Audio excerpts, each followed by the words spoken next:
స్వతంత్రం వచ్చిన తర్వాత ఎన్నడూ లేని విధంగా ఈ రాష్ట్రంలో అరెస్టులు చూస్తూ ఉన్నాం. మాజీ మంత్రులను కానీ, శాసనసభ్యులు కానీ, కార్యకర్తలను కానీ, చిన్న చిన్న వాళ్ళని కానీ ఏ విధంగా హింసిస్తూ ఉన్నారు, ఏ విధంగా కూడా అరెస్టులు చేస్తూ ఉన్నారు. ఈ రాష్ట్రంలో పరంపర అంతా కూడా చూస్తూ ఉన్నాం. ఈ రాష్ట్ర ప్రజలందరూ కూడా చూస్తూ ఉన్నారు. ఎందుకంటే అభివృద్ధి లేకుండా, సంక్షేమం అనేది లేకుండా కేవలం దాన్ని కప్పుపుచ్చేదానికి, దాన్ని సైడ్ లైన్ చేసేదానికి ఈ రాష్ట్రంలో ఏమేమి జరుగుతున్నాయో అందరూ కూడా చూస్తూ ఉన్నారు. అందులో భాగంగానే మన జిల్లాలో కూడా మాజీ మంత్రివర్యులు వైఎస్ఆర్ కాంగ్రెస్ పార్టీ అధ్యక్షులు కాకాని గోవర్ధన్ రెడ్డి గారి మీద 2 నెలల క్రితం కేసు కట్టడం జరిగింది. అందులో భాగంగానే ఏ రోజు కూడా మన ప్రాంతానికి వెళ్ళిన వ్యక్తి, అక్కడ ఎప్పుడు కూడా లేని వ్యక్తి ఒక అక్రమ కేసు పెట్టడం, దానికి సంబంధించి దాంట్లో మళ్ళీ అనేక కోణాలలో ఎస్సీ ఎస్టీ కేసులు పెట్టడం, అన్ని కూడా కేసులు పెట్టడంతో కూడా చూస్తాం. కానీ ఖచ్చితంగా ఒక అక్రమ కేసు పెట్టినప్పుడు, ఒక తప్పు కేసు పెట్టినప్పుడు ప్రతి ఒక్క పౌరుడికి కూడా దాన్ని ఖచ్చితంగా కోర్టులో ఛాలెంజ్ చేసే రైట్ ఉంటుంది. అది అందులో భాగంగానే ఏదైతే జిల్లాధ్యక్షుల వారు కానీ కోర్టుని ఆశ్రయించడం జరిగింది. ముందస్తు బెయిల్ కోసం కూడా ఆశ్రయించడం జరిగింది. అందులో భాగంగా కోర్టు సెలవులు రావటం, కొద్దిగా హైకోర్టులో కూడా కొంచెం పెండింగ్ ఉండటం, అందులో భాగంగానే ఈరోజు మీ మీడియా ముఖంగా అందరి వేళ గోవర్ధన్ రెడ్డి గారిని అరెస్ట్ చేశారని చెప్పి కూడా చూస్తానే వింటా ఉన్నాం. అదే కొంత అధికారులు కూడా, ప్రెస్లో కూడా కొంత పోలీస్ అధికారులతో మాట్లాడితే కూడా అరెస్ట్ చేశామని చెప్పి చెప్పడం కూడా జరుగుతుంది. ఈరోజు ఒకటి అడుగుతా ఉన్నాం, సరే రైట్, అరెస్ట్ చేసిన తర్వాత తప్పకుండా ఏ విధంగా కొట్లాడాలి, ఏ విధంగా జ్యుడిషియల్లో ఫైట్ చేయాలనేది మాత్రం తప్పకుండా చేస్తాం. తప్పకుండా వైఎస్ఆర్ కాంగ్రెస్ పార్టీ పక్షాన అందరం కూడా, జిల్లాలో ఉన్న నాయకత్వం అందరం కూడా గోవర్ధనానికి అండగా ఉంటాం. ప్రతి ఒక్కరూ కూడా వైఎస్ఆర్ కాంగ్రెస్ పార్టీలో ఒక కుటుంబంలో ప్రతి ఒక్కరు కలిసిమెలిసి ఏదైతే జరుగుతున్న వాటి మీద కలిసికట్టుగానే మేము ఇచ్చేస్తాం.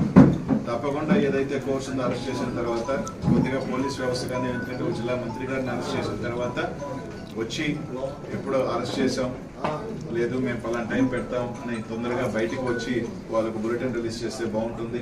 అలా కాకుండా తీసుకొచ్చి ఇప్పటికీ కూడా ప్రెస్ వాళ్ళకి కానీ ఎక్కడ కూడా ఇంకా కూడా ఒక అఫీషియల్ ఇన్ఫర్మేషన్ ఇవ్వకుండా వాళ్ళ దగ్గర రకరకాల డీటీసీలో తీసుకొచ్చారు, డీటీసీలో పెట్టారనో లేదని రకరకాలు వింటా ఉన్నాం. అలా కాకుండా ఖచ్చితంగా ఇమీడియట్గా ఎస్పీ గారు తీసుకొచ్చిన తర్వాత వాళ్ళకి సంబంధించిన ఏదైతే పోలీస్ స్టేషన్లో కేసు ఉందా, ఏదో తొందరగా దాన్ని ఇమీడియట్గా చెప్పాల్సిన బాధ్యత కూడా ఇక్కడున్న పోలీస్ యంత్రాంగం అంతా మీద కూడా ఉందని చెప్పి అందరం కూడా ఉంటూ ఒకటైతే చెప్తా ఉన్నాం, ఇట్లా కేసులు పెట్టి వైఎస్ఆర్ కాంగ్రెస్ పార్టీ క్యాడర్ని కానీ, నాయకులు కానీ ఎవరు కూడా మనోధైర్యం తగ్గించలేరు.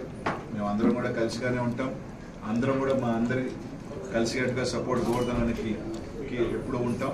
తప్పకుండా కోర్టులో తప్పకుండా అన్ని రకాలు కూడా ఫైట్ చేస్తామని చెప్పి తెలియజేసుకుంటూ, అదే కాకుండా కొంతమంది క్యారెక్టర్ అసాసినేట్ చేసే విధంగా కూడా కొన్ని వార్తలు రాస్తా ఉన్నాం సోషల్ మీడియాలో కావచ్చు, కొన్ని మీడియాలో కూడా. దయచేసి ఇట్లాంటి ఇంకా పోలీస్ యంత్రాంగమే ఇంకా క్లారిటీగా ఎక్కడ అరెస్ట్ చేశామని కానీ, ఎక్కడ ఇచ్చేసామని కానీ అఫీషియల్గా ఇంకా ఇవ్వాల. ఉచాయిగా మేము పత్రికా వాళ్ళు కానీ, లేకపోతే ఉన్న సోర్సెస్లో కానీ ఫోన్ చేస్తేనో లేకపోతే అన్అఫీషియల్గా చెప్పిన ఇన్ఫర్మేషన్ ఇక్కడికి వచ్చిందని మాకున్న ఇన్ఫర్మేషన్ తప్ప. కానీ అట్లాంటిది కొన్ని టీవీ ఛానల్స్ కానీ, కొన్ని సోషల్ మీడియాలో కానీ కానీ అసభ్యకరంగా పోస్టులు పెట్టడం కానీ, మీడియాలో పెట్టడం కానీ మంచిది కాదు. తప్పకుండా వాళ్ళు నిజంగా మీరు ఏదైతే కేసు పెట్టారు, అక్రమ కేసు పెట్టారు, సరే అరెస్ట్ చేశారు, చేసిన తర్వాత ఖచ్చితంగా దాన్ని కోర్టులో వెళ్ళిన తర్వాత లీగల్ యాక్ట్ ఏదో ఉందో ఆ విధంగా తప్పకుండా మేము అందరం కూడా ఫైట్ చేస్తాం. కానీ ఇట్లాంటి మంచి పద్ధతి కాదు.